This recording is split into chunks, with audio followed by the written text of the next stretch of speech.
What's up, hybrids? Welcome back to another episode of the Fandom Hybrid Podcast.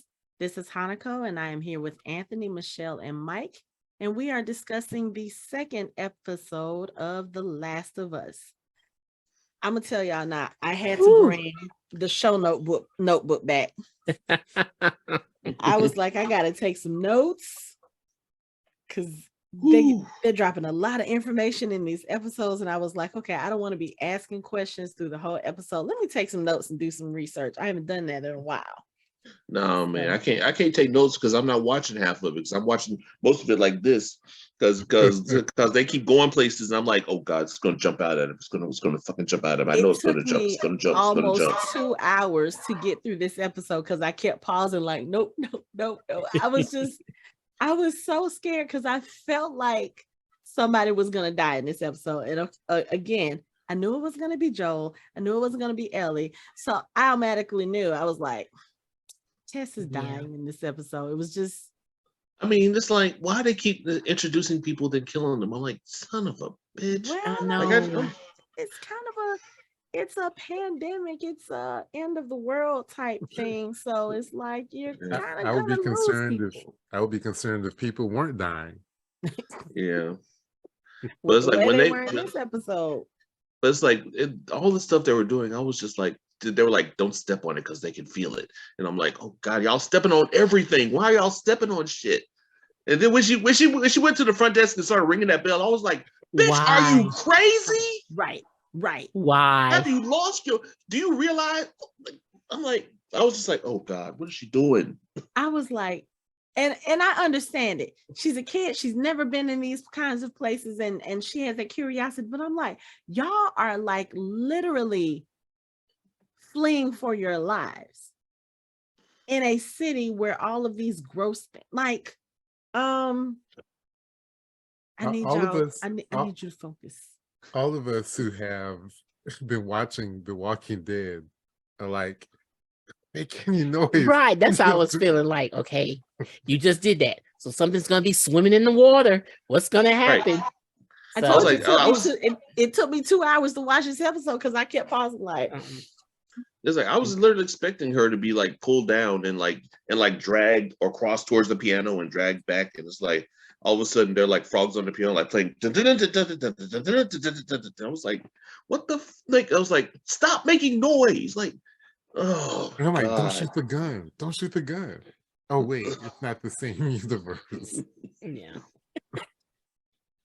That whole scene in the hotel, she was stressing me out. But there was also some funny thing, like the piano playing frog. I was like, what the fuck? What in the Michigan J Frog is going on here? Like, that's exactly what I was thinking in my head. I was like, oh, look, it's the dancing WB. Exactly. Hello, my baby. Hello, my darling. Hello, my ragtime gal. I was like, okay, I'm glad to know I wasn't the only person who thought that, because I was like, so is he just going to start playing a tune?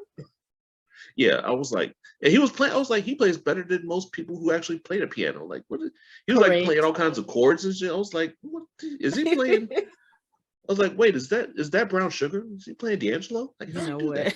No. Because at first I really thought somebody was playing. I'm like, it sounded like someone was playing. I was like, who's playing the piano? And then when you see the frog, it's like the frog is playing the piano. Okay. Well, I mean, it's been 20 years. It's like the frogs probably had time to learn how to play piano because wasn't no one else there. It's like, what else you gonna do? It's just like the scene in Big. It's like dun, dun, dun, dun, dun, dun, dun, dun. No, he's got 3 notes. He's got those 3 notes down. Mm-hmm. I mean, that was funny because it was one of those things where it's like, that's so unexpected and it's so like random. It's just random. And then you have all the lily pads in the water and everything. I was just like, okay, are frogs gonna, I told you it's one of those things where you start looking at all the little stuff and you're like, okay, is this going to be a big part? Is this going to be a big part? Mm-hmm. Like we talked about in the last episode, I didn't think food was going to be that important. I was just like, oh, they're showing a lot of food, but it was specifically the kind of food that they were showing. And then of course, it's important. At the beginning of the episode, everybody's eating lunch. Like, God damn. Right. We get a little bit more information. So let's get into the episode. The episode starts in Jakarta. It takes us back to 2003 when all of this first kicked off. And specifically, the date of the Jakarta scene is September 24th, 2003. The events from the first episode with Sarah and Joel, that took place on September 26th. So this is 2 days. Wow. From Mhm. 2 days. Okay. 2 days. So that tells you how fast this thing spread across the world, because at first it starts out as this little isolated incident in Jakarta. So what happens is they open up on a scene in a restaurant. There's people eating, chatting, and they kind of focus a little bit on this lady in the back who's eating by herself, not saying anything to anyone, just kind of to herself. The police come in, or military police come in, and it's like the whole place gets quiet. I was like, oh, this is interesting, because we don't do that here. The police walk in, we just look like, oh, okay, whatever. And we keep going about our business. Whole restaurant gets quiet. And they ask the waitress or the hostess about something. She points over there. I was like, oh, she just like, whatever y'all want her for, go get her, right? I was like, So did she short her on the tip? Like, what? She's like riding around and shit. Like, right. like, that's her, officer. That's her right there. She did it. Whatever she did, she did it. Mhm. Cheap bitch. So the next thing we see, they go to her table and they look at her, and then we see her in the back of the car. And at this point, she's holding her purse, and she seems kind of scared, but it's apparent immediately they are not being hostile with her. Like the driver tells her, he was like, I'm so sorry about your lunch, because they interrupted her in the middle of eating. And so they're having a little bit of talk. She's like, oh, that's okay. Am I in trouble? Did I commit a crime? And he was like, oh no, like trying to reassure her. Thing is, you should have reassured her before you put her ass in the car. Like, these are questions she should have asked. Like, why are y'all looking for me? How do you know who I am? And I feel like she should have asked those in the car, but she didn't. Now she's nervous. She was nervous. Well, she didn't know what was going on. Right. She a scientist. She was nervous. Well, yeah, I guess, but still, I'm gonna be even more nervous getting into the back of a police car and I don't know where they're taking me. I don't know why they're taking me. Like, she just got in the car. And I don't know, maybe it's different in Indonesia. Maybe they trust their police a little bit more. Well, I mean, they do have big guns. Right. And they do know if you are picked up, it could be for something that you were innocent for or guilty for, and you just got to go with it. There's no fighting back. So you just get in a damn car. I guess. So when she asked, she was like, are you sure you have the right person? He was like, yep, you are Ibu Ratna, and you are the professor of mycology at the University of Indonesia. Yes, we have the right person. And she was just like, oh, and it was one of those things where once he said who she was and what she was like, oh shit, what didn't happen? Right. But I think at this point, she, especially her, since she talks about the fact that she has studied, fungus her whole life, she's probably not thinking, okay, this is something that I need to be worried about. She's like, okay, maybe they just need a professional opinion. Right. On something. After he said, you're not in trouble. Right. She's like, oh, they might need my opinion on something. Mm-hmm. And for those who didn't know, because I had to go look it up, because I am not the science person. Mycology is the study of fungi. Mm-hmm. So I was like, oh, so she's like expert level. Okay. So this is where I guess the things that they talked about in 1968 are starting to happen. So they take her to this facility. It looks like a medical facility. She walks in the room, and it's like everybody is standing there kind of in reference, to her, reverence of her. They're just kind of sitting there. And he was like, would you please look at the specimen on the prepared slide? And one of the doctors said, you might notice. He's like, she gonna determine her own thing. And she was like, okay. I was like, oh, this is one of those things where he wants to hear an expert say, this is absolutely the thing that you think can't happen. Mm-hmm. And she doesn't even look in the microscope for what, 2-3 seconds? And she turns around, she looks at him, she was like, why did you prepare the specimen with chlorazol? He said, because that's how we prepare specimens taken from humans. And she gets up and she's just like, cordyceps can't thrive in humans, or it can't, grow in humans. And he was just looking at her like, Come about follow that. me. Hold my beer. Exactly. It's like, I don't know what to tell you. Right. And so she goes into an examination room. She's got the protective suit on, and he's in another room behind a glass window, and he's like, if you start to feel sick, get out of there immediately. And she's just looking at him like, okay. Did anyone at this point, I got scared. I was like, what's going to happen to this doctor? What's going to happen? I was like, oh God, it's going to jump out at to her. watch this episode, because I kept pausing because I was like, I'm not ready. It's like she's going to die. Something's about to happen. I just knew the corpse was just going to reach up and grab her around her neck. I was just like waiting for it. I was like, oh God, please, just hurry up. That's what I was thinking. So she goes over to this woman that's on the table. Well, HBO couldn't resist having a fully naked woman in the shot.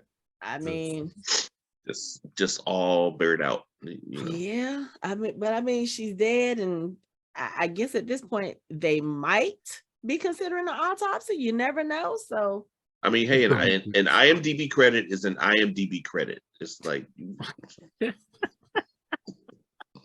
look, you got to get your name out there somehow. Like, look, dead naked corpse in Last of Us. Wow, you were good in that. You didn't even move. Thank you, I appreciate that. That was probably a dummy, or I can't even think of the right word right now. But that probably was not a person. They probably did the same thing that they did with Judith in The Walking Dead. They created a likeness of her and just threw her on the table. I mean, it's a pretty good likeness, but yeah.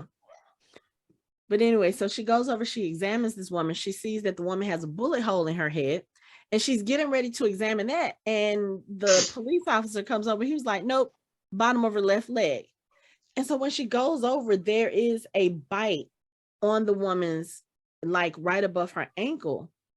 And when she takes a scalpel and kind of cuts it open, there's like this white something in the leg. And I was just like, what is that? And this is when I paused the TV for the first time, because I'm trying to look. I'm doing a freeze frame, Anthony. I'm trying to figure out what this thing is inside the leg, and I couldn't figure it out. But it looked kind of, I don't know, spongy. I mean, it looks gross. I'm looking at it now. So she's asking him, she's like, is this a bite from a human? He was like, yep. So she's like, okay. She goes over, she grabs some tongs or some scissors. Yeah. I just want to say the officer, he looks really, really concerned. Like, he's standing there like, I don't really know about this. I feel like he knew enough. He might not have been a scientist, but he knew enough to know that what was happening on that table with that woman was not supposed to be happening. Right. Because when she said to him, cordyceps can't thrive in a human, it can't live in a human, he was just like, that's what I thought too. But if you hear me out. Hear me out. So when she goes, she takes the scissors and she goes up to the woman's mouth and she pries her mouth open. Okay, that's another pause moment, because I was like, she's about to chomp down. She's about to she is. Or the tentacle's gonna come out and attack her. That's why I was just waiting like grab her hand, like But when she opened her mouth, you could see something in the back of her throat. It was very faint, but you could see something kind of whitish in the back of her throat. So she's sitting there with the scissors or the tongs, and she's trying to pull it out. And whatever she grabs onto, she's having a hard time pulling it out.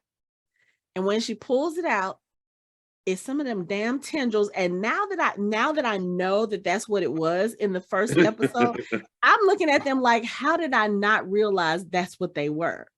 Mhm. Because they literally look like creepy crawly worms. But she pulls it out and she looks at it, and the thing starts moving. She It was reaches like, towards oh, her. I was like, oh hell no. she was like, oh shit. She dropped this shit and disconnected Unhooked that Got the suit real and quick. ran. They got the fuck. She was like, no, what we not gonna do.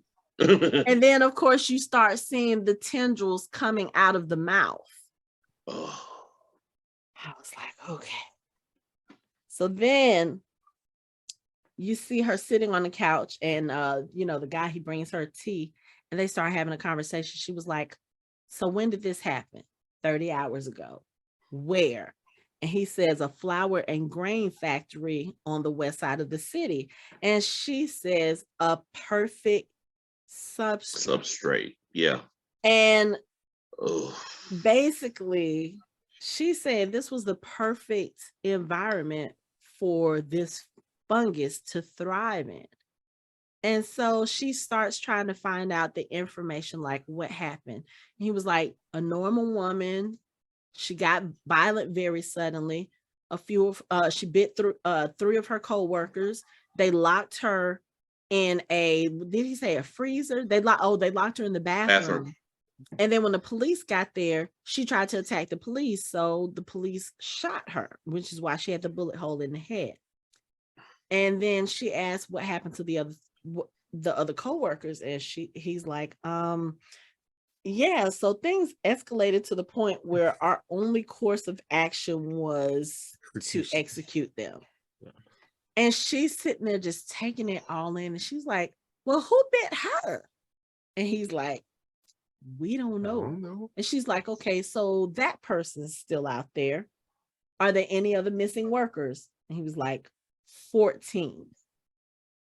When he said that, the way her hands started shaking, The tea. she had to put that tea down. Like she did a hard swallow. She was like, oh shit. And she puts that tea down, and it's like you see her calculating some things in her head, and the math ain't mathing. Yeah. He's like, we brought you here to keep this from spreading. We need a vaccine. We need medication. And she was like, hold up for a second. She was like, I have been studying these things all my life, so listen to me carefully. There is no medicine. There is no vaccine. And he's looking at her like, then what do we do? And I was not expecting the answer that came out of her mouth.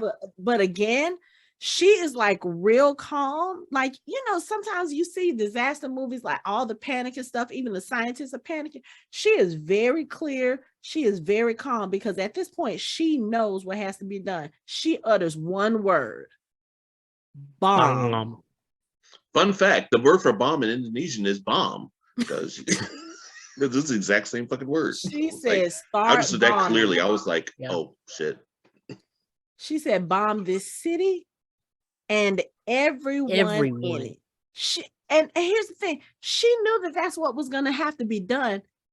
She wasn't, if we'd have been seeing a disaster movie that's taking place here, you would have had people trying to sneak out before they gave the order. You would have had people like calling their families. Okay, hey, I need you to go such and such. Don't ask no questions. Just go. I'll explain it.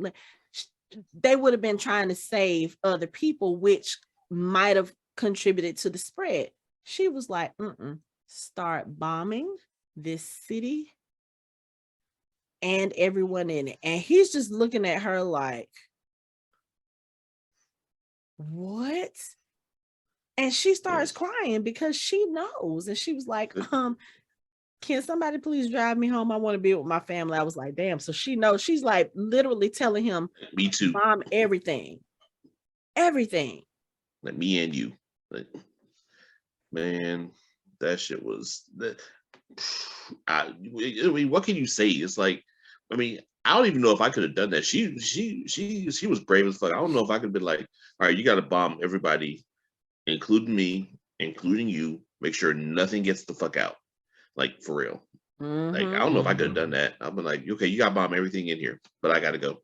That's what I'm saying. Most disaster movies that we see that start out with something like that, people are always trying to save themselves, their families, and it's like, I don't know. I started thinking about our discussion on the first episode about how, it's like the bread products, the gluten products, like these are the things that people are eating and it's probably helping them spread. Now knowing that this actually like may have originated in a bread factory, it's kind of like, Her saying that thinking, and that flour mill in Jakarta is the largest flour mill in the world. Right. Which is why it could spread over to the States in That 2 shit was days. already, Because it was Yeah, it was already, already not in the already en States, route. all over the world. Right. Like already. literally like that, like done. That scene reminded me of like the opening scene in the movie Outbreak, where it's like they said they went in, Dustin Hoffman and Morgan Freeman went in to see what happened. Then they left. They're like, we're gonna drop it. We'll be right back. Then the plane flew with the big bomb, and they were like, "Yeah, they're coming back." And they dropped the bomb, and the doctor was like, "Oh fuck!" And it like blew up like the whole little town. Yeah. Like I was like, "Oh damn, that's some." But yeah, I mean, but it's like now it's like, what else can you do? There's literally nothing else you can do. I mean, she was trying to stop it, but at that point, like we said, if it originated in the bread factory, there's nothing. I mean, she probably kept it from getting worse in Jakarta, but it probably wouldn't have made any difference. It was already all over the world at that point. Mm-hmm. Yeah, People eating it's already on cargo cereal. ships. It's done. Right. I'm eating my cereal in Oklahoma. I'm eating it. Your biscuits, your Exactly. peanut butter and jelly, Your pancakes. Yeah. Mhm. Eating your your Jersey pasta, Mike. eating your pasta in Italy, eating your porridge in London, like everywhere. Everybody's eating some form of grain or something. Wontons, everything. Yeah, wontons in Japan. It's like everything. It's like all that. But that's Just- why they were making such a, not necessarily a big deal, but that's why they kept stressing the pancakes in the first episode, because she wanted to make pancakes. He didn't buy the pancake mix, and then when Tommy comes over, he's like, "I thought we wanted pancakes." I was like, "What is the?" He said he didn't even like pancakes, so why are you trying to fix them? Yeah, Remember, they're trying to show us. He was supposed to get the cake, and he forgot to get the cake. Right. So everything that could have helped them turn into whatever.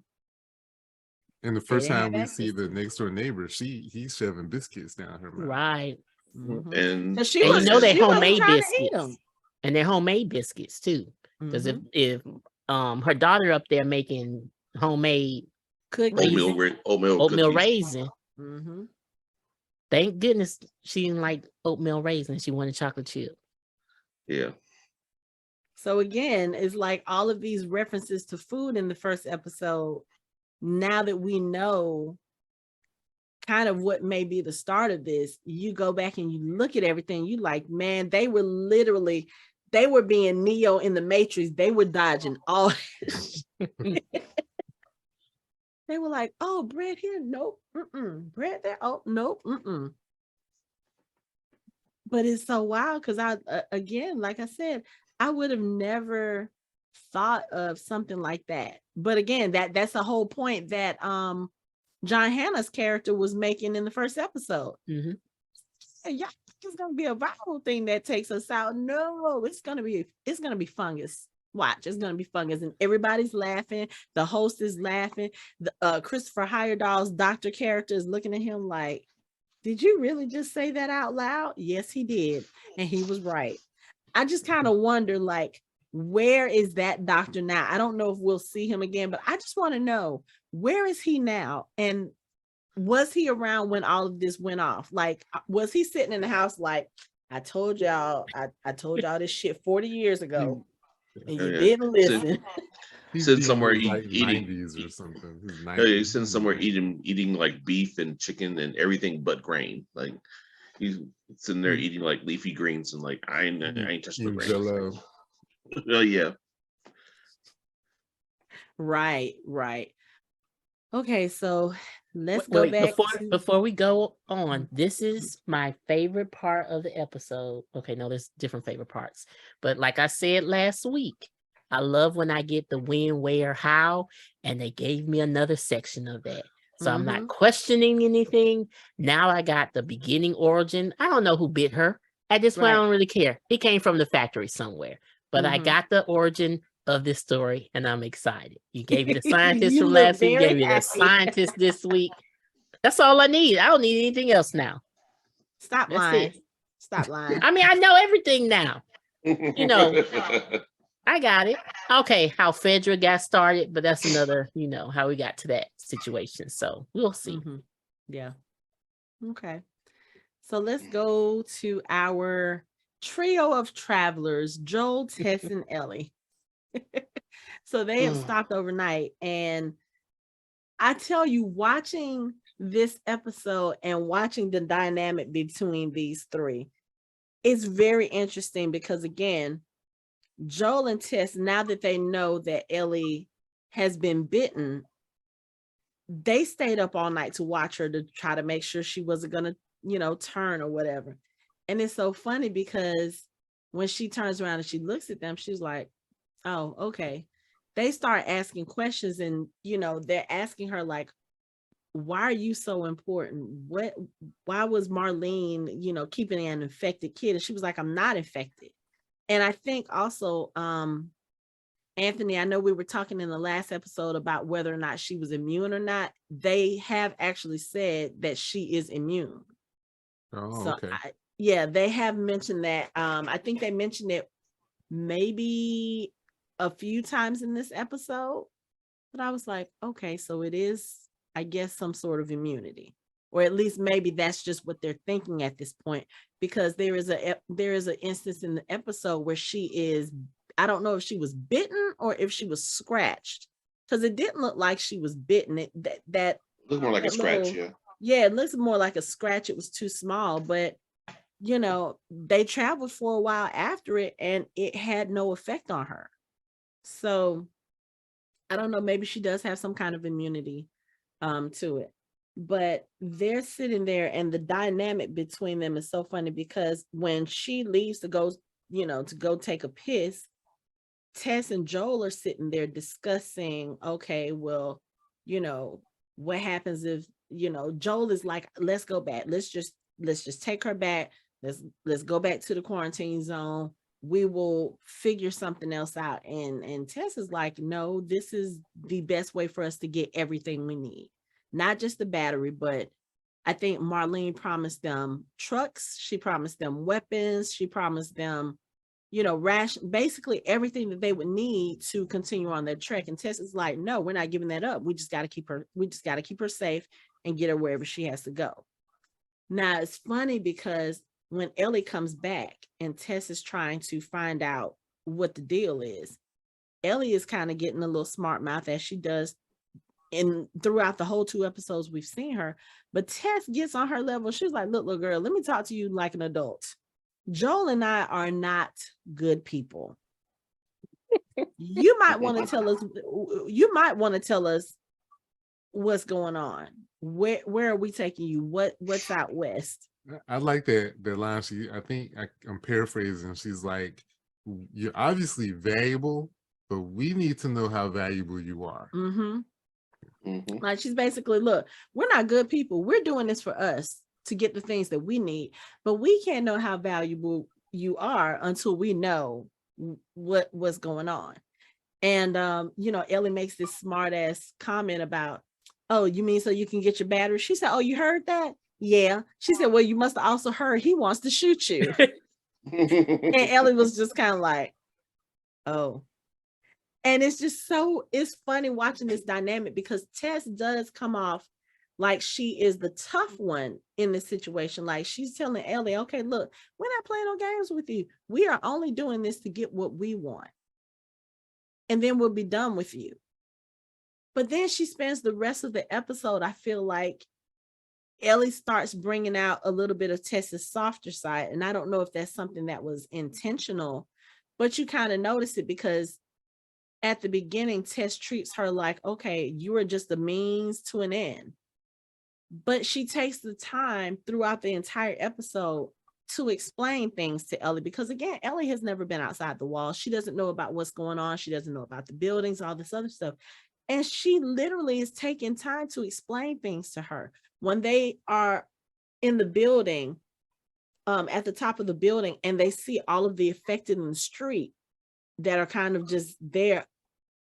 Okay, and I gotta say this, and it's even happening now. When I saw all those affected in the street, when I say my skin started crawling, Ugh. it just, and yes. then the way that they were kind of moving as the With the sun sunlight. Oh was my God. moving, I was just like, even now my skin is crawling. It was just, I was like, oh, that was another pause moment. Again, took 2 hours to watch this episode. And to learn how they communicate with each other, I'm like, really? So we can't go nowhere. Girl, Nowhere. when she told her that, she was like, because when they were moving together, Ellie said something about they're connected to each other. And Tess was like, more than you know, the fungus grows underground. And if you step on it, it communicates anywhere that it touches. So you can step on a piece of the fungus, you can step on the root of the fungus, and it'll wake up infected a mile away. I was like, no, take me back to the quarantine zone. I don't want no parts of this. None. Period. So, like I said, as they're walking, they're showing they're Oh wait. seeing stuff. Before we leave that part, shout out to Marlena for giving Ellie a fucking chicken sandwich and to take with her. I was like, what the fuck? How does they're over there eating the like tearing pieces of jerky off. Dry beef jerky.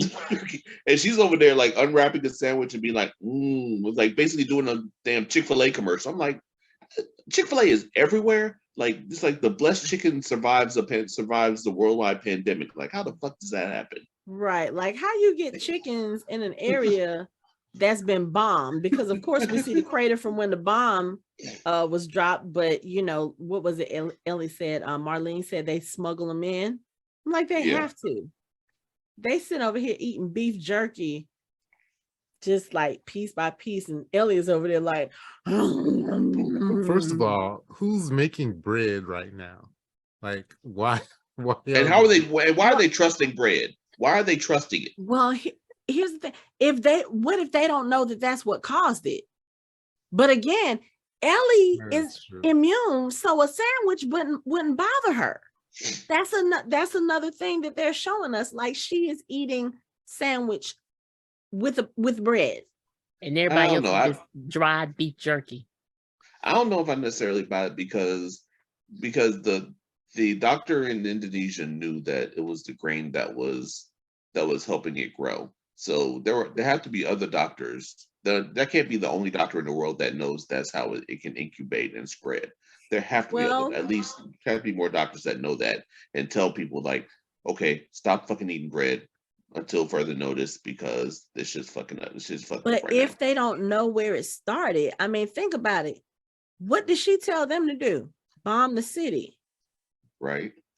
You really think they're going to pass out the information that, oh yeah, by the way, these things are going to be running around biting people because they got a hold to some bad bread? You think they're really going to release that information? No, what I'm saying is that is not logical to think that there's only one person smart enough to figure that out. There has to be another scientist out there smart enough to figure that out.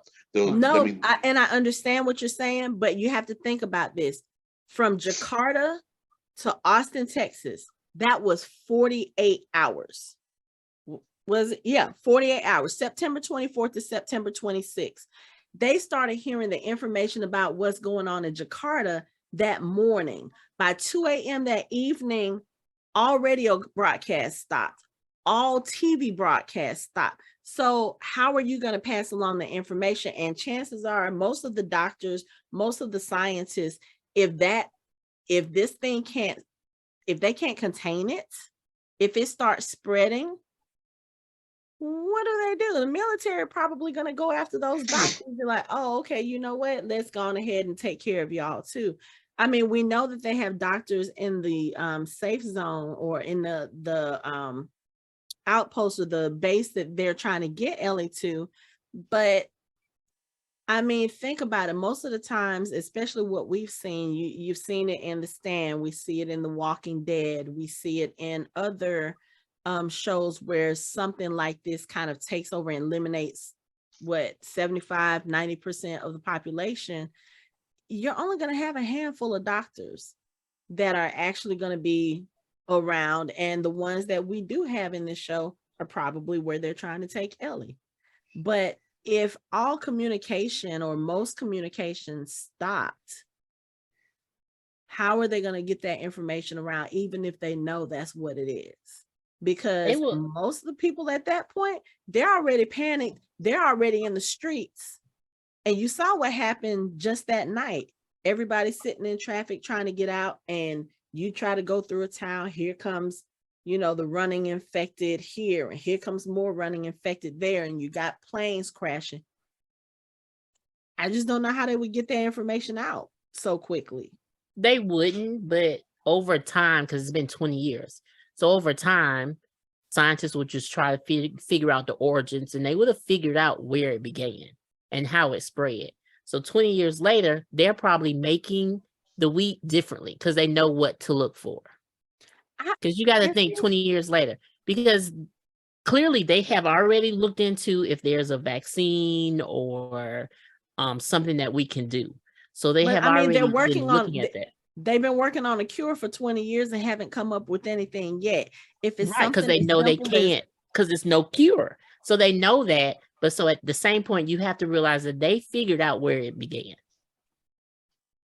For 20 years. If you said 5 years, that's a no. You said 10 years, a no. But by 20 years, there's great scientists, because a lot of things that we come up with has already been looked at and experimented on and all that. They have done experiment on these clickers. They have done a whole lot of things. So they know, they came up with a testing system. But they're still clickers. It's still well, you can't do nothing about the clickers. You can't do nothing about it. There's no cure. They've been working on this they've been working on this for 20 years. But you're still going to work on it. You're still going to try. You're still going to see if things change, if it has any mutations, if the mutations can lead to a cure. Because over time, it is going to mutate. So they're still going to work on it. You shouldn't stop working on it. No, and I understand that. But what I'm saying is, at this point, you should have already isolated. Oh, this is what causes this. And if you had that information, even with the networks that they have, they don't have TV, they don't have radio. I mean, that kind of radio. They have the broadband radios that they're using. Pass this information along. Stop. I mean, everybody is eating off of rations now. Why does bread still exist if that's the case? Because the elite has bread. Elite has bread. Elite has chicken smuggling in. The rest of them are eating beef jerky. They eating Soylent Green. So that's what the lower people are doing. Soylent Green is people. I don't know, but then you gotta be careful which people you eat though, because you might get an infected person, then you're back to where you started. So but the high military people, they're having French toast, they having tofu chicken, real chicken. But that's my point. The military, if nobody else know, if Joel and Tess and the other, peasants, if they don't know that this started with bread, the military would know. So why are y'all still eating this shit? Because it may not be in the bread anymore. And one thing that I have read, the reason why they came up with that year, that was the hottest year on the planet. So that started the mutation and the growing. So it may have changed over time. It may not be in the wheat anymore. It's just, that was its home at the time and how it spread. Doesn't mean it continued. And then you know how to grow it differently. But since you grow it differently, you can only grow it for the special people. You can't grow it for everybody. But my question is, where the hell are you going to grow it if they bombed all the major cities? Like, if all of them are looking like that, We're find a asking way. real tough, questions, like we real tough left. questions. That how many times on this show do I have to tell you that writers, as good as they can be, they don't think things all the way through. They don't ask these questions. It's just, they thought, it would be cool that she did a sandwich in front of Joe and Tess, but they don't think about, people going to ask questions. Where's she get the bread? And maybe they did, because next week, when someone talk about bread, they're like, hell no, we can't eat bread no more. You know what happened to us 20 years ago. Right, And then they're going to be looking at her like, why is she able to eat bread constantly? Begs the question, right? Who is making bread for her to eat if she's the only person that can eat it? I mean, I don't know. I mean, when you look at it, it's like, I'm just saying. if you are making bread just for her, right? Who has the gall to touch the flour to make the bread? I don't know. I'm just, or inhale it. I don't know. I'm just saying. I don't So know. I'm just saying, writers don't always think things the way that we think about things. They thought of a cool scene to have, but they didn't think about all the questions that will come up around this That girl. people like us would ask. Right. Right. But we have to have, just like how we have, like, don't eat the lettuce now because the lettuce has something. Don't eat the tomato now. The tomatoes have something this year. Right, don't eat the cows. You're gonna get mad cow disease. Right. But then, like, the next year, the new group is fine. The new growth is fine. So you just got to think it was just that year. It wasn't the year before. It wasn't the year after. It was just that year. If I just watched Nana put a whole bunch of things inside someone's mouth, and you tell me that came from flour, I don't care how many years later. I don't care how many years later we are. I ain't touching the flour. Correct. And then no bread, got no it pasta, later because no they cereal. were eating, I ain't touching nothing. They were eating stuff out of people's like homes, like cereal, and so you still have like the afterthoughts. But 20 years later, we know now to like grow that shit in the lab. All our veggies for the rich people, and everybody else eat beef jerky. They could grow it hydroponically. I mean, you know, they can. I mean, did you? Okay, come on now. Does this look like a world where they're doing hydroponics? Hey, why the not? next episode, look, he's over here getting Oxy and Hydro from Atlanta. I mean, why can't he get hydro stuff from Atlanta? They wouldn't be needing the rational. But why we still making some painkillers? Why are we making painkillers? Because who fucking cares now about painkillers? I'm trying to survive clickers.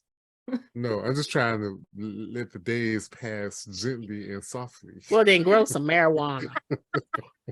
Exactly. You can. I mean, you grow some marijuana and some wheat and some rice, and you'll be set for life in them motherfucker. Just all your little cash props right there against the wall.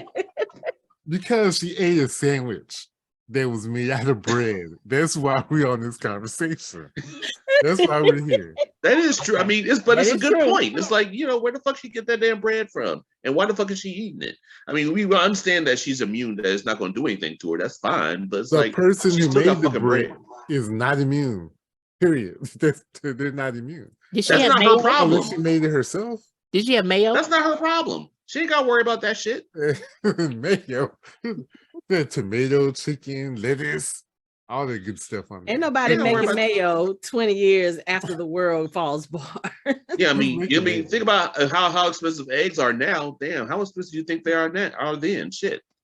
No, they slaughtered the chickens to make sandwiches. That's true. Yeah, for her, for immune people to travel across the city. Yeah, that makes sense to me. Shoot, I can have a chicken and I can have eggs all the time, but you're gonna kill the chicken for one sandwich. Hey, gotta do what you gotta do, man. Okay, we spent entirely too much time on the sandwich. I'm sorry. We did. That's Mike's fault. Mike was the one who it was a great scene. I'm sorry. It was cool as shit. She has magically whipped out a fucking chicken sandwich out of nowhere when they're over there like gnawing on bark on basically tree bark and shit. She's just like over like, and they're like, what the fuck? Tess was like, is that chicken? I would have been what asking is that, if velvet? Bread. Why bread? Why did you bring this bread near us? There's a way. Wait, I gotta see how she offered him some. She was like, once and they were like, no. This is kind of off the subject. You remember a movie called The Stuff back in the day? The stuff. Yeah, it was it was a yogurt that had mutated Oh and my people were god. eating it. It's very Uh-uh. similar to this story. And then they Mm-mm. were trying to get other people to eat it. And it was doing, yeah. Look it up. It's called The Stuff. Mm. Gotta look it up. Oh, okay. Yeah. So anyway, like we were talking about before, Tess she's telling Ellie like all of this information, like she explains about how the fungus grows underground and how if you touch it, like you could touch here and it'll wake up infected like a mile away. And I was like, oh, she is telling her that for a reason. And I'm not ready for it. No, not at all. I'm not ready for it. Again, 2 hours to watch this. So anyway, they realize that where they see all of these infected that we were talking about is the quote unquote long way that they were supposed to be trying to go in order to get where they needed to get outside of the city. So they can't go in that direction, obviously. So now they have to go the quote unquote short way, which is supposed to be more dangerous. And they go through a museum. Now I'm gonna tell y'all, now this museum, when they first walked up, Nope. and you see all of the pretty scary looking fungus on the doors, I was like, Absolutely ain't no the fuck way not. in hell. We're gonna take the extra long way. No, absolutely the fuck not. Ain't no way in hell I would have walked through there. And I mean, Ellie said it too. She was like, you gotta be fucking kidding me. That's the other thing that was funny about this episode. She really likes the F word. Yes, she does. Because how many times did she drop the F-bomb in this episode? I almost feel like we need to make a drinking game out of it, but I feel like we would all have blood I gotta work alcohol tomorrow. I poisoning can't be by doing the shit end like of the that. episode. But yeah, she was the mouth on her. But it's like, who's gonna check her? It's like that's the least of your problems. Exactly. Like her saying fuck like 25 times. It's like, okay, whatever. I mean, shit. We got fucking fungus head clicking zombies chasing us and shit. Mm-hmm. But the thing that grossed me out, of course, you know, you have the fungus on the walls and you've got it on the ground. When Joel went over there and started touching it, again, pause the TV. I was like, why is he? And I was literally doing this because my skin is crawling. Why is he touching? Literally right after we found out that they can sense that if you touch it, they can find you. That part. I'm like, why are you touching it? Like, well, and no, I mean, I guess he's been around it long enough to know when it's still active and when it's dry, because as he says, he goes over, he touches it, and then he kind of breaks some of it apart with his gun. And he was like, yeah, it's bone dry, meaning it's not active, but still it's like, why would you do that? But what did he say? It could mean they're all finally dead in there. So that means that there are, you know, the reanimated, which we later find out they call them clickers. But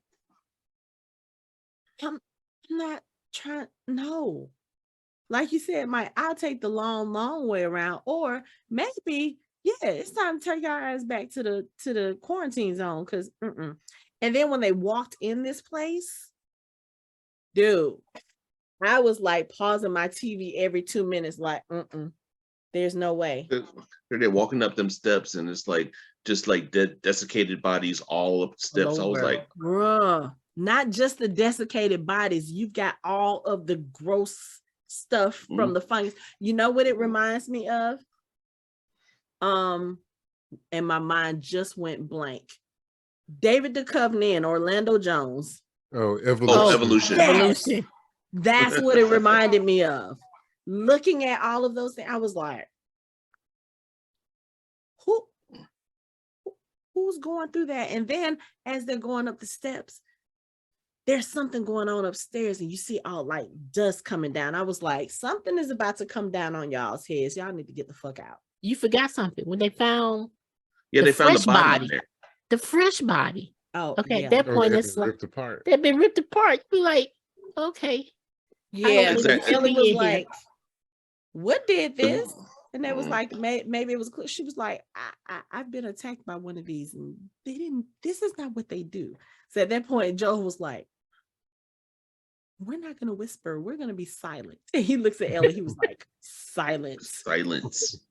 She was like, "Silent." I mean, I was like, because- yeah, he's falling back into that parental role real quick because he was like, don't you say a word. He was like a Like, black zip. mom in there. Don't you say nothing. Don't you touch nothing. Don't you do nothing. Just no. Like, nah. Oh my God, man. And then Ellie steps on someone's hand, like snaps the arm. I was like, oh God damn. Here we go. Another pause to the TV because I was just waiting for something to start chasing them. And I mean, the way that the fungus is on the stairs, it's not like you can really run.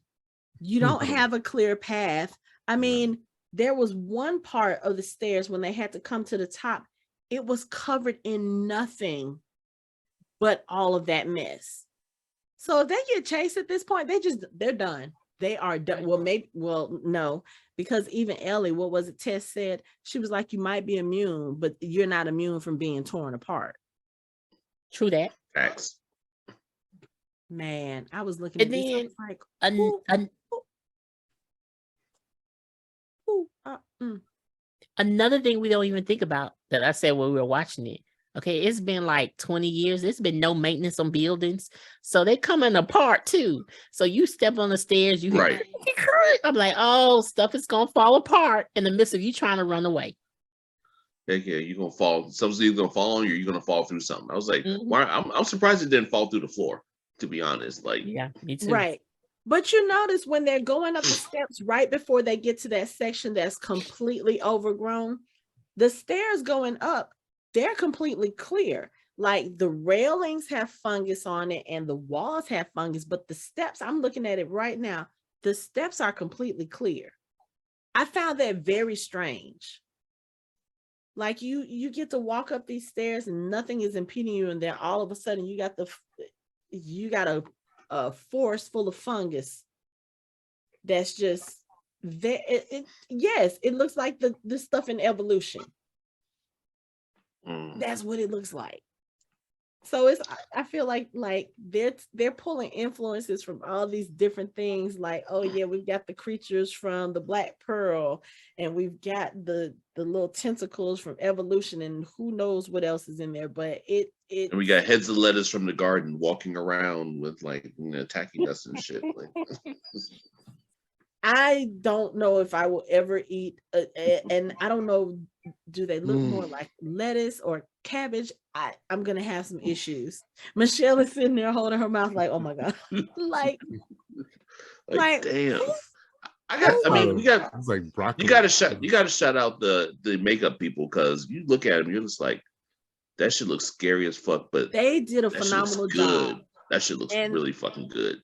And the director said, in like the director notes that they play after the episode, he said, before we ever shot a scene, the special effects people had to come in. They had to make sure that the clickers were right. He was like, we got to make sure that what's in the game is what's there. Oh, not the director knows, but the showrunner and the two guys who run the show, they're the ones who created the game. So they know better than anyone what this world is supposed to look like, what these creatures are supposed to look like. I don't know what's wrong with them that they had to imagine that these creatures look like food that we ingest, but it's like, okay, you already given us a story where food that we eat causes these little tentacly things to come out your mouth, and now you got creatures walking around looking like lettuce heads, or like, what was it you said, Anthony, broccoli or what? Broccoli. Heads I of really broccoli. don't like to eat vegetables as it is. You really think I'm about to eat some after this? No. Have you seen, there's a TikTok I saw today where they split the scene where she walked across the board. They showed that scene in the game and on the series. And it's like they were going word for word. Like it matched up perfectly. I was like, okay, yeah, they put some work in. That was really impressive. But yeah, I'm like, but I like the way that they're doing. Yeah, the stairs. It looks like they're in a cabbage patch right now. with a hand kind of sticking out there, and you got a few little mushrooms, but that's what it looks like. It looks like a cabbage, a patch of cabbage in a garden. Cabbage Patch Kids. See, I was thinking of aliens and how they have to walk by the pods without making sounds. So that's what made me think. It brought that to my mind. And they're hard to kill. Oh, girl, I was like, headshot. They can do it headshots and they still coming. I was like, wait, what the I was looking at that. I was like, I don't want to play this game because I'll just get frustrated. It's like, I hit him 5 times. He still killed me. Like, fuck this game. I'm like, no, I would turn it off. But yeah, it's like, then I guess the fungus is like nigh bulletproof. Like, that's like, fuck. Like, he had to get right up close to him to blow his brains out. Like, really close. Because you can't see. It's hard. And they moving all freaky. So. Okay, so I know game, we're jumping a little bit ahead, but we gotta talk about the way these things move. Oh, what the hell? Right, because it's the fungus taking over. They control. You know what it reminds me of? Puppets. You know what it reminded me of? It reminded me of the mummies in Moon Knight when they were in the sarcophagus, when they were in the pyramid, and the pyramid they were doing the same clicking thing and almost the same movements too.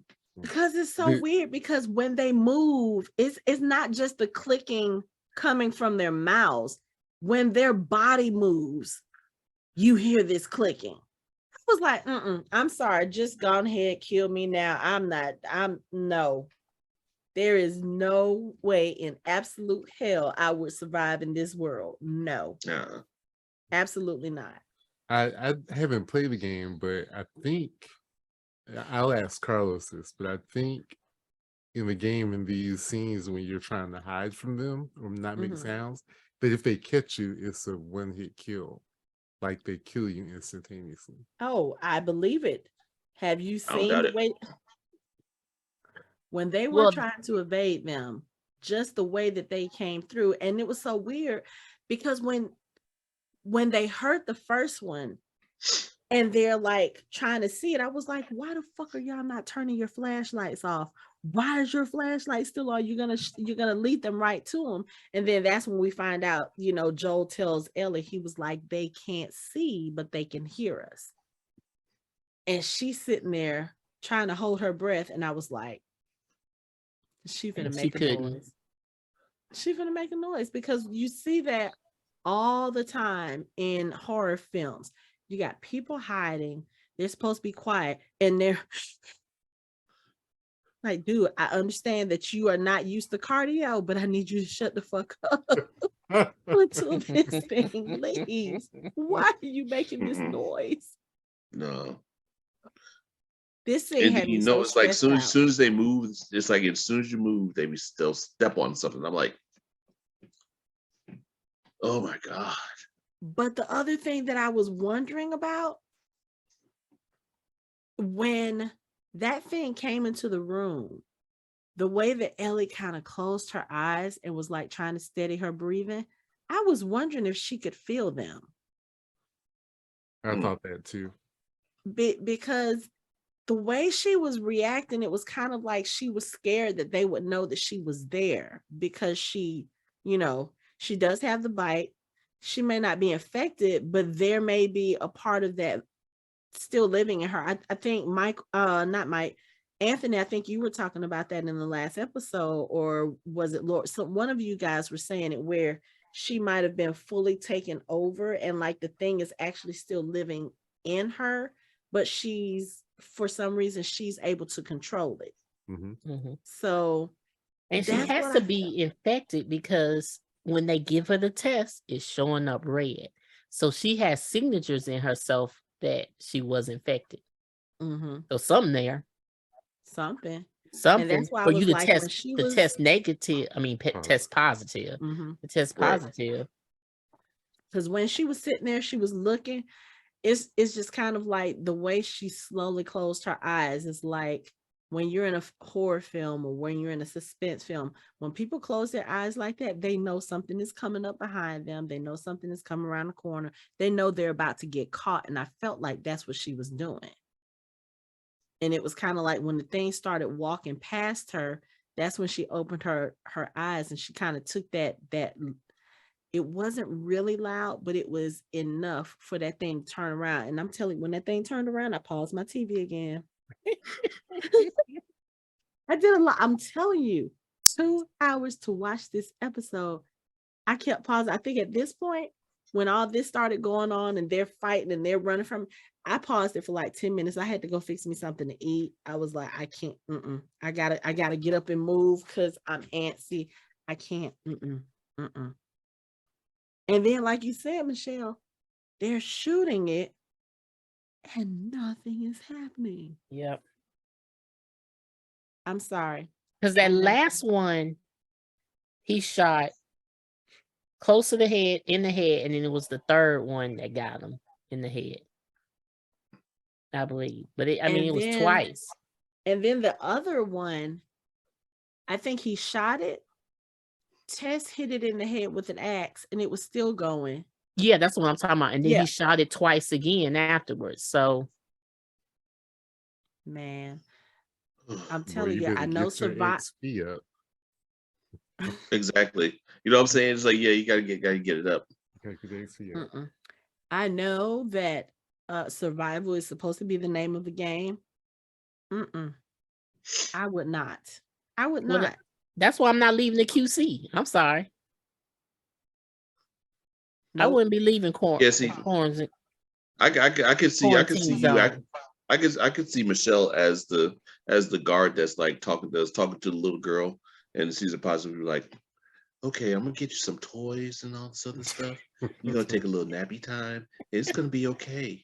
I could see you doing that part, like would you like some cheesecake before you go? Here, have a chicken sandwich. Yeah. Hey, you want some French toast? Extra syrup. And I'll be great at my job because I am not leaving the zone. I'm sorry, I'm not leaving the city. I'm not going out there. I'm not looking for nobody. If they want to leave, let them leave. Right. But these clickers, so when, of course, like I said, they make a noise. I think what it was, they heard the noise. 2 of them started coming in the room. Then Ellie, she did that loud breath, took that loud breath, and then they all get separated trying to find it. Now we see Joel find Ellie and he's like, okay, come on, let's get away from it. And he steps on a piece of glass. When that thing jumped over the fucking table. Got both of them on the floor.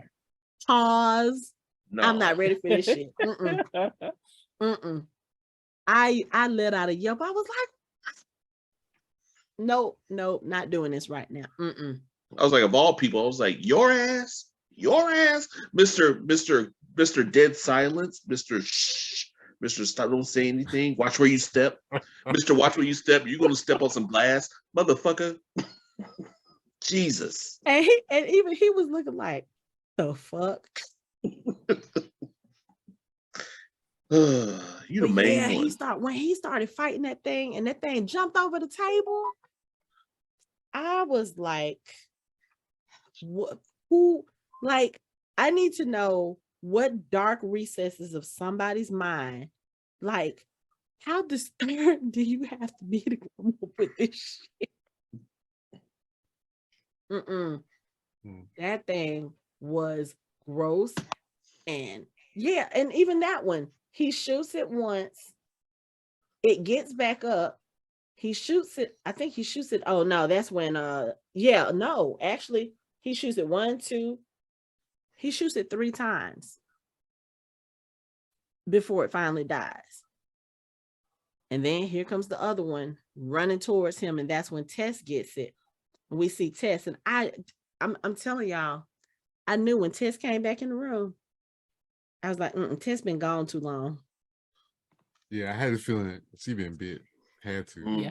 And when she was limping, like, I twisted my ankle. I said, Anthony was like, she got bit on her ankle. Yeah, she bit on her ankle. But Yeah, you know, because when he was like taping her ankle, and she was like, "No, let me get it. I'll get it." It's like she didn't want him to touch her. Huh? mhm. Hmm, But really? I found the parallel interesting because in the first episode you have Sarah who has the twisted ankle, and Right. Joel is trying to convince the soldier, "Hey, we're not sick, we're not sick." And then in this episode, you see the same situation with somebody else that Joel cares about. She twists her ankle, but she's also been bit. And I was just like, that's so shitty. That's so shitty. Y'all could have, yeah. But when Tess, when she sits down on the thing and she's like talking about her ankle, and when Joel is sitting there, he's basically being negative about the whole thing. She was like, "Look, can you just take like Be when she positive. snapped at him?"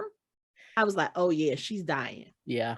She's dying." I was like, she don't want to hear none of his negativity because I think in her mind she'd be like, "I'm dying for nothing.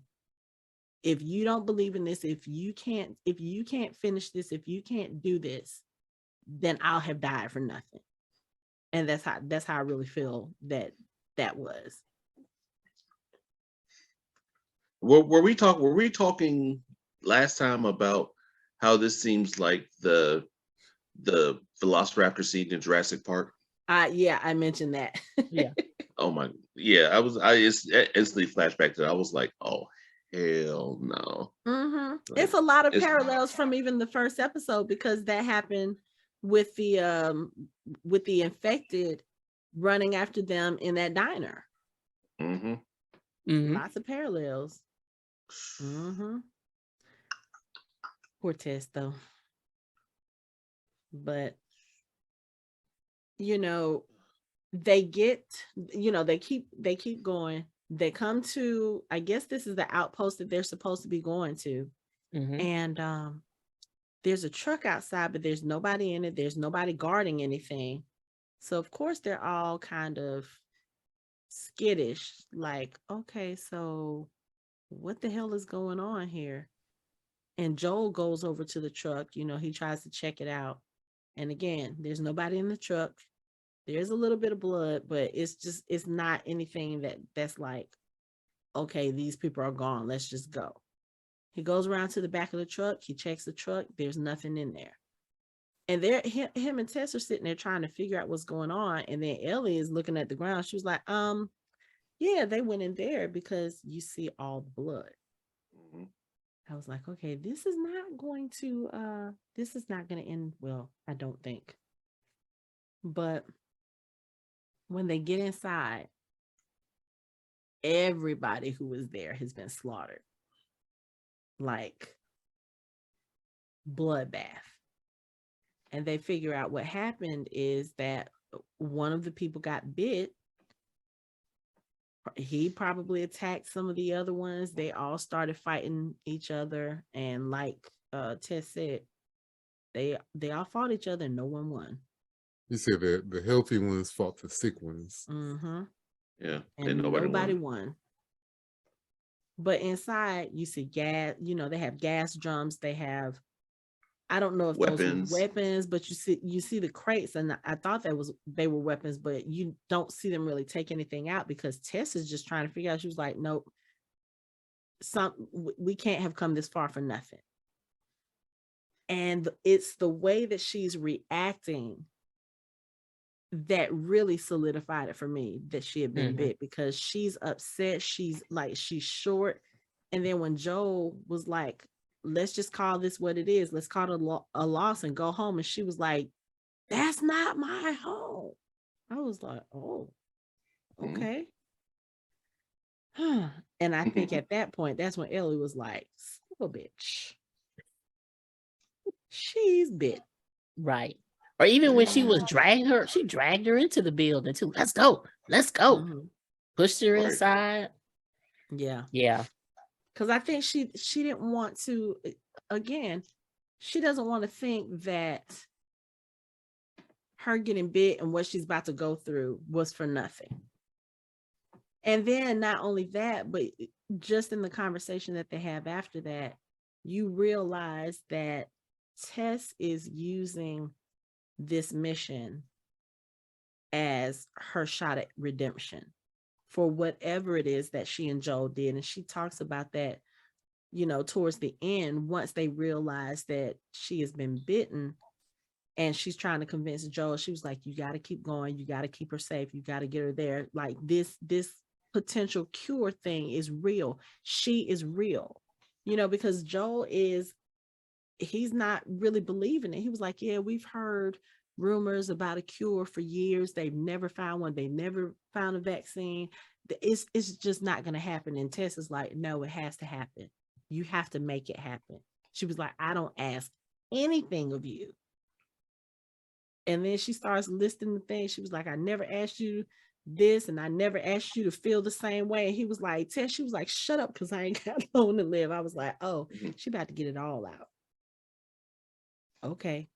But what happens is one of the infected, or one of the guys that's dead in there, he starts moving. And they realize that, I don't know if it was that he wasn't quite dead yet, or if he was starting to reanimate, but they shoot him and he had started crawling. And once they kill him, you start seeing the little tendrils coming up from the ground, and everybody's sitting there looking like, oh, here we go. Shit. Yes, Patfoot. Oh shit. And they showed like how fast that shit happens. It's like the tendrils came up and touched him, then they went up and touched someone else, and he was like, and everybody. And it was like, that whole crowd of infected that they saw outside of the hotel. I was like, because if you remember from the first episode, these fuckers run like the World War Z zombies when they do first. fast. Yeah. I was like, And then when Joel goes to the door, you can even hear them from the distance. That's how many there were. He was like, yeah, we probably got a minute. Let's go. I'm going to ask this question. This has always been my concern with watching The Walking Dead and Fear the Walking Dead, and now this. We never know when someone get bitten. So are like literally like when they get bitten, do they just move their clothes aside for them? I'm confused, because they will have on a shirt, 2 coats, a scarf, a book bag. We can't see nothing. They got to pull away every piece for us to see that they have been bitten with blood too. Like it's not even going through the clothes. So you remember I had that concern about The Walking Dead in the last episode because of where Rosita, quote unquote, was bit. Because I told you I saw a promotional image where it looked like she was scratched and not bit.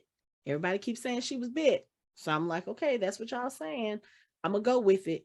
But the way that she fell, and she had on a hoodie. How did that walker get, like, literally the bite was on the back of her shoulder? How would that have happened? I just don't see how that would have happened. Same here with Tess. Even though I think hers might be a little bit more explainable because her jacket is open, her shirt is not buttoned all the way to the top. So if she was tussling with the thing, if it fell on top of her, it could have fallen on top of her right there and bit her. Hers is at least a little bit more believable, Oh, okay. I'll go with that. But I just want to see something like they went through the clothes a little bit. A lot of times it's not, the clothes don't even have like tears in them because, they teeth could be sharp. You know what I'm saying? You get bitten by a lion, it's going through your coats, it's going through your sweatshirt. The thing about hers, like, she does have blood on this shoulder, the shoulder where she was bit. There is blood on her jacket, and she's also still wearing her book bag. And that's the hard part. It's like, okay, that could be covering whatever tears in her clothes or whatever. But again, I feel like because her clothes are a lot more loose, that she probably fell. The thing fell on top of her. Chomp, chomp. Game over. So I really think that that's probably what happened. But, you know, once they realize that that the infected are coming, she starts moving into action. She starts knocking over drums, you know, the gas drum. She's letting the gas out. And they're trying to figure out, like, what you doing? She was like, I'm buying you some time. And she goes to Joel and she was like, save as many as you can. You know, she was like, make this make sense. Use it to make up for all the evil things that we have done. And I'm saying, like, you know what kind of evil you and Joel did. Because there's a difference between saying we're not good people and looking at yourself as being evil and having done evil. I need to know what y'all did. See, it's just like, this is just like Budapest with Hawkeye and Black Widow. It's like, you know, there's something that happened and you're like, what the fuck happened? Because we still kind of don't know. We know a little bit, but we really don't know. Oh no, we know about what happened with Natasha. Yeah, yes. Yeah, we know. I mean, yeah, that's why she was always talking about the red in her ledger, you know, because she, as far as she knew, she killed somebody's daughter. And she was forever trying to work to make that up. Yeah, But so I guess we'll probably end up finding out what happened. But I have a slight issue with this whole scene. Okay. I have a couple issues. First issue I have is, why were they like? Was he afraid to take that truck, or did he not know, or did it not work? Because I'm sure that truck had to work. I think it was the fact that the truck was supposed to be loaded with supplies for them, and it wasn't. And when no one was in the truck, and when there was blood in the truck, I think Joel might have thought, if he didn't think that the people who were there had been attacked, he was thinking that he was probably thinking it was a double cross.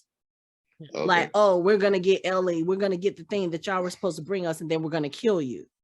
And that's I don't think probably what he thought. And I don't think they went for the truck because they went out the back door because they know they won't come through that front door. Okay.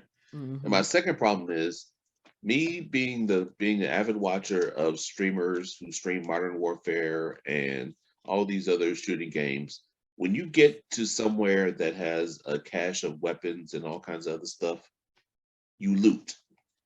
They didn't have time for that. Yeah, they had time. They had time. They had time. No, they did not. Because first they're trying to figure out what's going on. Two, when that thing started moving and they shot it and the tendrils came up, he literally ran to the door and was like, we have maybe a minute. There's no time for you to get all that stuff. That's why he didn't go to the truck, because they're going to come that way. That's why they went out the back door. They didn't have time to grab nothing.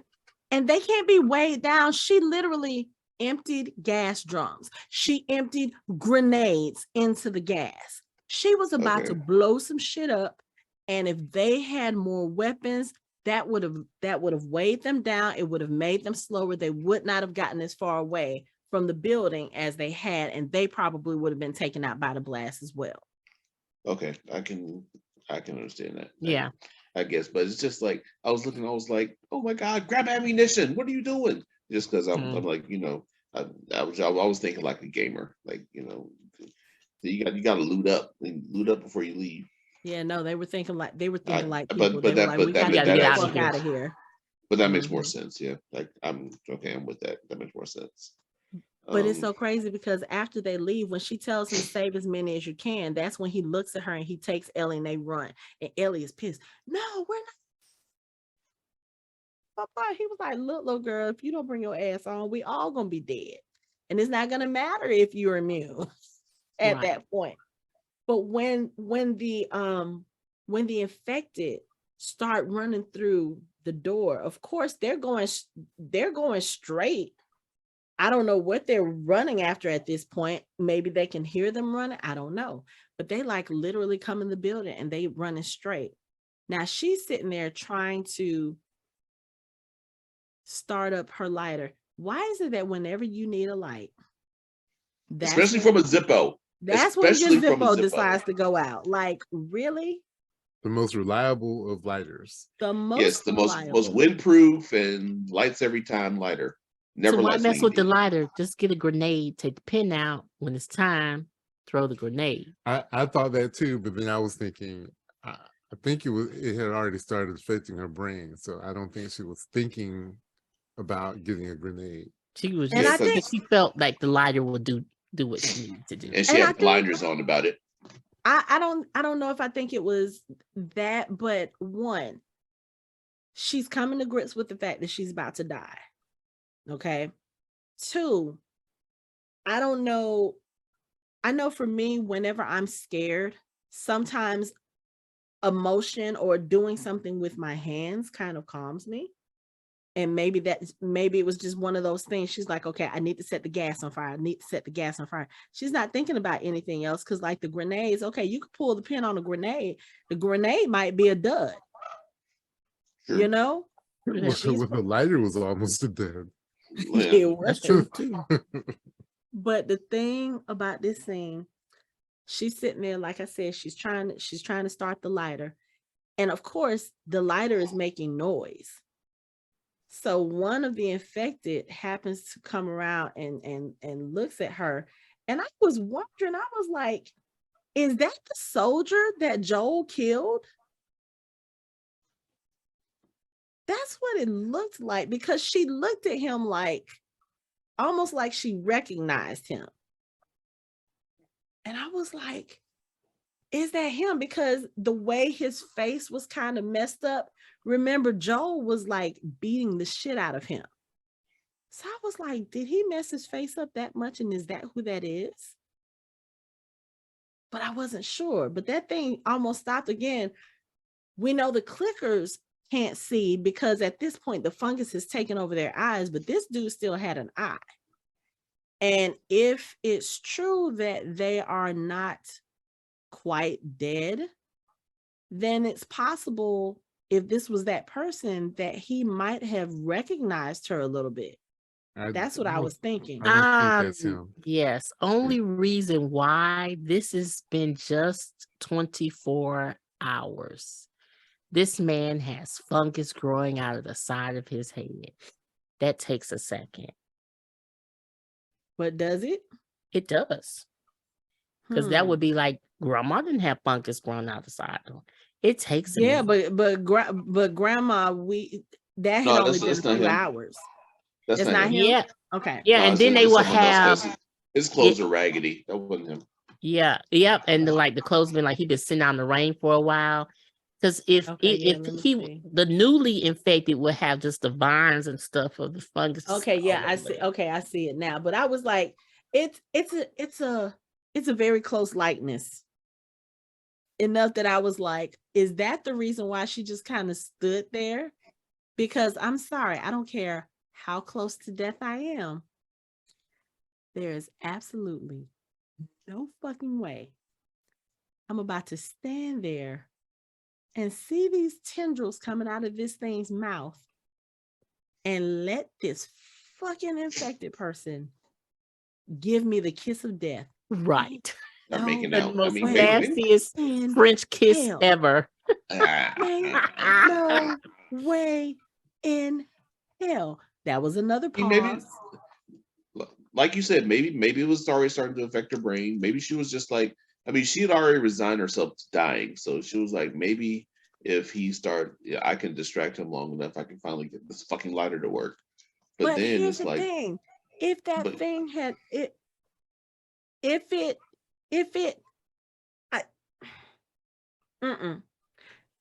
because she doesn't know how fast it'll affect her brain. If it's going directly in her mouth, is right there at the brain. She might have done all of that for nothing.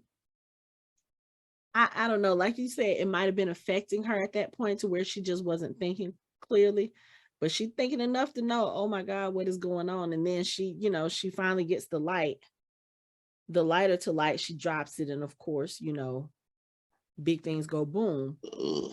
But Oh my God, that was like gross as shit. I'm like, ugh. I was Like, so I mean, he disgusted. is like, like the horror, the look of horror on her face. Like you could see it in her eyes. She was like, Just "Oh God, this is so looking fucking Yes. gross! Like, up. please get the fuck out! What the fuck is going on? Like, please hurry up and like, hurry up, hurry up, hurry up! God damn!" And the reason why she was quick to try to get the light, because she knows that it's trying to take over. And Mhm. to know what's happening to you. Yeah. Oh my God, that's what I'm saying. Oh no, Agent Dunham. Rest in peace. Shout out Fringe if you want to see her again. Yeah, it was. I mean, the explosion actually does kill all of the affected in the area, and Joel and Ellie are, just outside, and they see the whole thing, and Joel just kind of looks.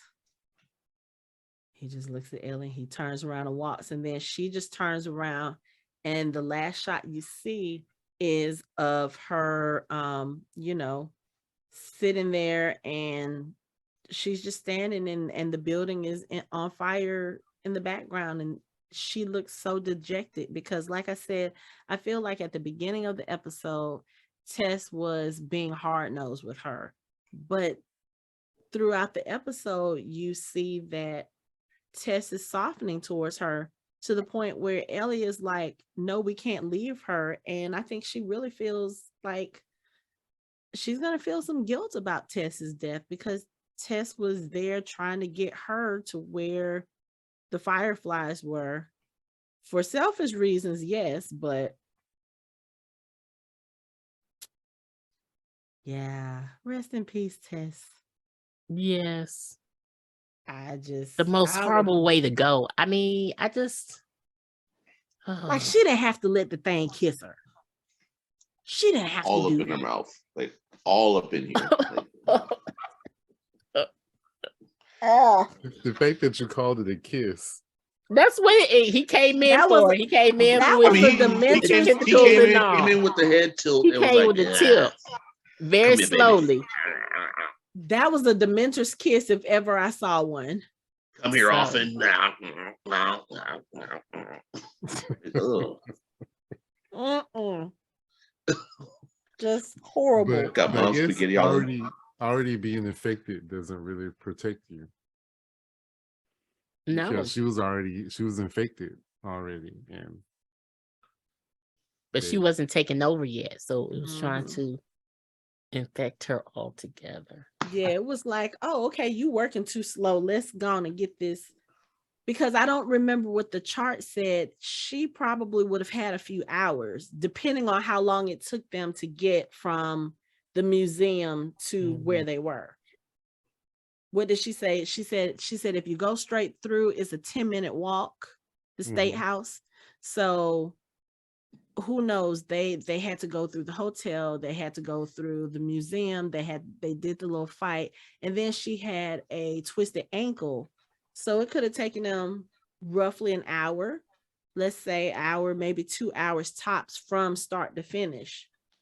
So but she that's got- 2 hours already gone. She got bitten though when she twisted her ankle. So that Mhm. walk probably was only 30. So she had probably another hour and a half, maybe. Yeah. But Someone's going back to someone's trying to find the poster. I'm not freeze framing. Yes, you are. I'm not gonna freeze frame. Yep. yeah, freeze frame. Yeah, I'm looking at the little after show. The Okay. Oh, I don't know. Is it? oh Do wow. they look like cauliflower heads? Yeah. This Yeah. broccoli, Yeah. cauliflower, same thing. Okay, well, I Let's don't eat cauliflower, so I'm good. I don't have to. Yeah, I'm good. Let's And give then they you got an the update. barnacles on the. Oh, Let's huh? give you an update. It Okay. says neck, face, and head. You got 5 to 15 minutes. Neck. Oh. So everything here. Okay. So It what about seems like- torso? Torso, arm, shoulder, which is really shoulder, hand. You got 2 to 8 hours. Okay. So So she has she some was time. she was coming. She was probably coming right up on that second hour. Yeah. But I don't think it was a long walk from the museum to where they were going. No, they that's had to what I'm get to the saying. So either- She said it was a 10-minute walk if you were able to go straight through, but remember that building was down, so that's why they had to take the detours. But from the museum to the state house, that might have been a 5-minute walk, but she Yeah. has a twisted ankle. So It was a little longer. they probably weren't rushing to get there, because again, at that point, they don't even know she's been bitten. So they're probably like, okay, let's just try to get there in one piece. Let's get there safe, blah, blah, blah. And I mean, had the she mood was walking swings. she was walking kind of fast, because remember, she was walking ahead of them and she kept looking back at him, and he's sitting there looking like, why is she Wow. so pissed off? Yep. You That know? mood change. You've been infected. She was moving fast. She was trying to move fast, but she didn't know how long she had. Mm-hmm. Right. And yeah. And you know, they were saying in the game. I'm sorry. it's the- One of the signs of infection is a mood change. That's why I was saying it. Okay. I need to print that poster out so I can have it as reference anytime somebody. That way, Anthony won't have to freeze frame anymore. We'll I just was have it freeze as. framing by proxy. Michelle was actually freeze framing. Yeah. Oh, okay. Blame it on me. Whatever. Yeah. This was a really good episode, but when I tell you, I don't know if I can do this for another 8 episodes. This is way too much suspense. Way too much. And This then episode was better than the first episode. it was. Like, that's a good And the first episode was good. Right. I think this episode is better because it was shorter, and so they didn't have to put a lot of unnecessary shit in it. It's like they could just basically get to the point. Because the first episode dragged for me. I was just like, "Are y'all done yet? Like, fuck, what the fuck?" Well, you know, they have to establish the story. Took way too long, but it's like this one was basically pretty damn good. It's just like it kept the tension was just kept high.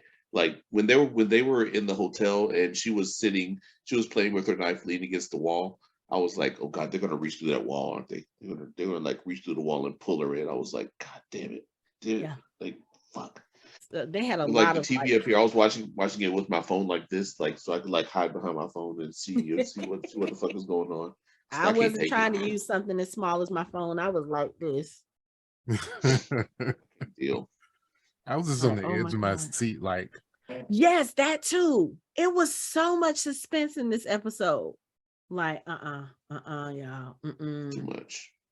It's too much.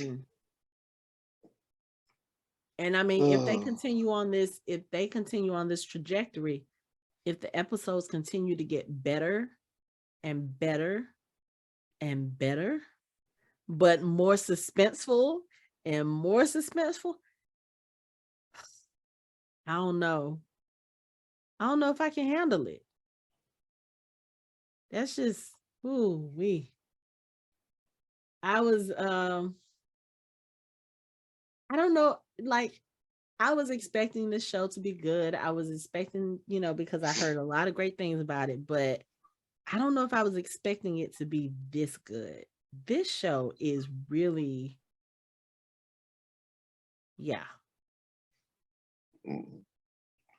It's too much. Man. But the previews for next week's episode. All right, you got your what do they call them? The preppers, the ones who are the doomsday preppers. The doomsday preppers. Yeah. You're Ron Swanson in the house. I love him. I like how they make it seem like this is going to be kind of a more lighthearted episode with because the humor, like when he said this is not an Arby's, you don't get free lunch. It's like Arby's is a restaurant. Arby's wasn't free; it was a restaurant.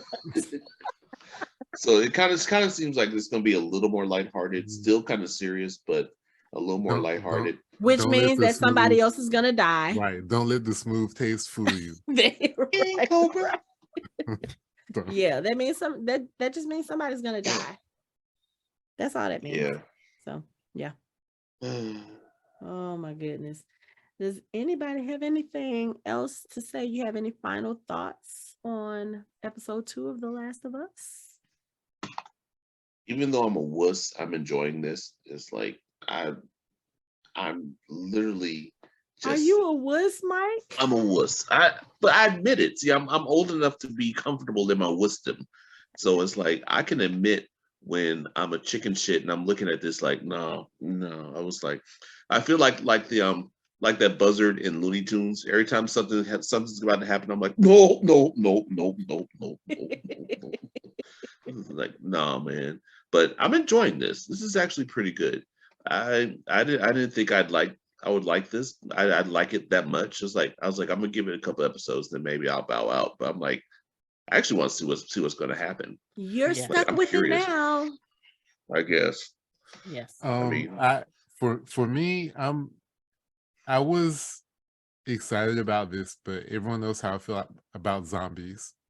And once again, this is not zombies. They are not Just like zombies. I like World War Z, and they're not really zombies. So I'm okay with this. It's pretty good. Okay. I truly Yeah. enjoy it. It makes me want to play the video game. I Now you can't gotta get a I PlayStation. cannot But get yeah, sucked in. don't have a PlayStation, so none of that. Death to console. I have a PlayStation here, or I I'm should say my son has a PlayStation. I cannot get it. No, because I have no time in my day. No. saying when are you gonna play? It's like Yeah, that is true. I'm Mhm. enjoying the videos that I have seen concerning this episode. One is a young lady who said after last night episode, she opened up the cabinet and saw the flower and said, "Nope." yeah. I don't blame her. I'd be throwing everything away. Like, nah.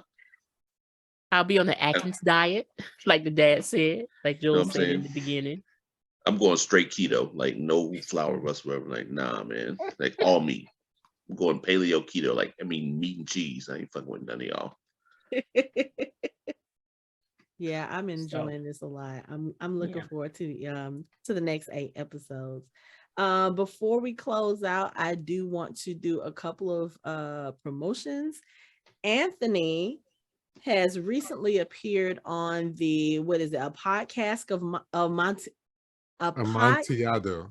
say that 5 times fast. A podcast of Podcast. Amontillado Yes. podcast with our friends Gary Mitchell from Dragon Con, Monsterama, from a whole bunch of things, and Aaron McGorn. And you guys talked about clowns. Clowns and horror. Hmm. And it was fun. It was really fun. How did I guess I would say, how did you even get into that? But they cover a lot of horror on that particular podcast. Yeah, it's a horror. Right. Yeah, it's a horror podcast. Okay. Yeah. So I'm gonna have to listen to that. I tried listening to it at work and I kept getting distracted. And I'm like, no, I can't. When it comes to listening to, and I think you and I had this conversation yesterday in the office, I find it hard to listen to podcasts when I'm working, Mm-hmm. because it's a conversation and I'm listening to the words, and a lot of times with my job I'm typing, so I end up typing what I'm listening to, and I'm like, no, I can't do this. Music is different because you've got the track, the music that kind of distracts from it. But I tried to listen to it the other day and I started laughing at some of the stuff you guys were saying. And then I got distracted. I was like, no, there's too many people coming in and out of my office. And I'm not sure if this is safe for work or if it's going to have a lot of curse words. And I was like, okay, I'll just have to listen to it later. But It was fun. Gary and Aaron are both very knowledgeable about horror. okay. And Gary had put out had asked about anyone being interested. I'm not really a horror person. Mm-hmm. But I've seen my fair share of horror, and oddly, I've seen a lot of clowns in horror too. So I was like, sure, I'd be on that podcast with you. And but it was really fun. Cool. So Everyone should check it out. It's one of the Yeah. few podcasts of myself that I've listened to because it was hilarious. I really enjoyed it. And that one, we do have that linked on our Facebook page. And I've also bookmarked it on our YouTube page in the FHP Around the Web playlist. So you can find that there. Also, I had an opportunity last week to be on the Earth Station 1 podcast part of the ESO network, and we discussed the first season of Interview with the Vampire, which is one of the shows that we wanted to cover on this podcast, but we just have not had the time. So when they put out a call for people who want to talk about it, I kind of jumped at the chance. So had a fun hour chatting with Mike, and our friend Dina. Dina is a friend of the podcast. She's done panels with us, and she's guested on our Conjuration show a couple of months ago. So we got to do that and talk about that. That can be found on the ESO Network's Facebook page, Earth Station One's Facebook page. We have also linked that on the Fandom Hybrid page on Spotify, YouTube. So you can find both of those shows around the web. If you guys would just go give it a listen, like, comment, let us know how you enjoy it. I'm enjoying kind of branching out and visiting with other people, and kind of getting some different point of views on some of the things that we all mutually like. So that's been a fun thing. So yeah, go check those out. And for our episode 2 recap and discussion of The Last of Us, that is it for our show. You can find us online at www.fandomhybrid.com. We are on social media on Facebook, Instagram, and Twitter at Fandom Hybrid. You can chat with us on our Discord channel. You can watch our videos on our YouTube channel, and you can listen to us on all major podcast streaming platforms. Thanks for listening. We hope you join the conversation next time.